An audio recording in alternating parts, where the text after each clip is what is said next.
Nadie sabe muy bien por qué la llamaban la ciudad satélite. Creo que fue un periodista quien acuñó la expresión para describir aquella zona.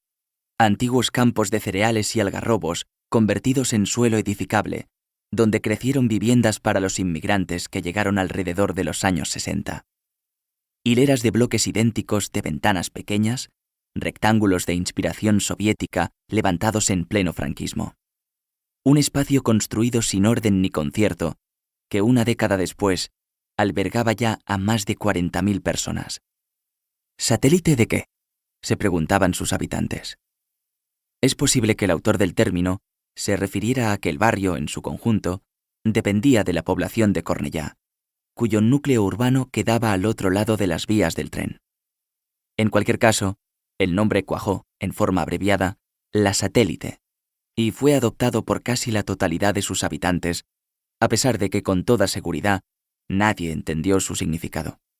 Me consta que mis padres, que llegaron desde Azuaga, provincia de Badajoz, en 1962, ni se lo plantearon en aquella época.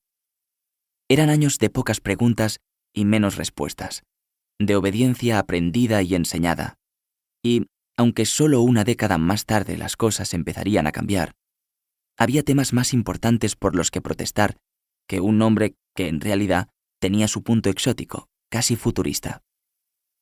En definitiva, resultaba menos ofensivo que otro de los apelativos que se dio a la zona, la ciudad sin madre, también acuñado por un periodista ingenioso tras oír que siempre que algún cobrador llamaba a una de las puertas de los pisos, era un niño quien acudía a abrir.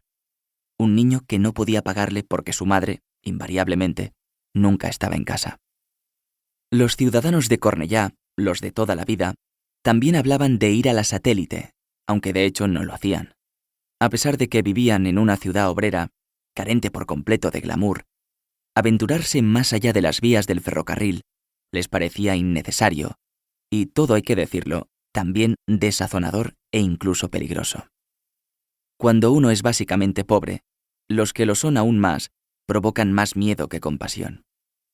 Se habla mucho ahora de inmigración y de guetos, pero en San Ildefonso, nombre por el que se conoce en la actualidad a la antigua ciudad satélite, casi podías dividir las calles por las provincias de origen de sus habitantes, y en algunos casos, incluso encontrabas un pueblo entero de Andalucía trasladado a un único edificio, como si sus habitantes hubieran cambiado la disposición horizontal del entorno previo por otra más urbana y vertical. En realidad, todo ello obedecía a una lógica bastante comprensible. Llegábamos y buscábamos la cercanía de los antiguos conocidos, de la misma manera que intentábamos reproducir nuestras costumbres. Se fundaron agrupaciones de flamenco, peñas taurinas, cofradías y demás asociaciones propias de las tierras de origen. Las mujeres sacaban las sillas a la fresca en las noches de verano, frente a las puertas de los bloques, y los hombres se tomaban chatos de vino en los bares aledaños que se habían abierto en los bajos de los edificios. Comprendo que a los oriundos catalanes todo esto les pareciera una colonización inversa, por eso no se acercaban demasiado. Para nosotros era una cuestión de seguridad, de confianza. El paisaje había cambiado. Las costumbres, en cambio, se resistían a hacerlo. Es verdad que muchos se vieron empujados a la emigración por el hambre y la necesidad, pero me consta que también hubo bastantes familias que emprendieron ese viaje por sus hijos. Sabían lo que les esperaba en el pueblo. Trabajo duro, de sol a sol y con poca sombra para los varones, matrimonios precoces y preñeces continuas para ellas. Y no querían eso. Mis padres lo dijeron, y lo repiten aún a menudo.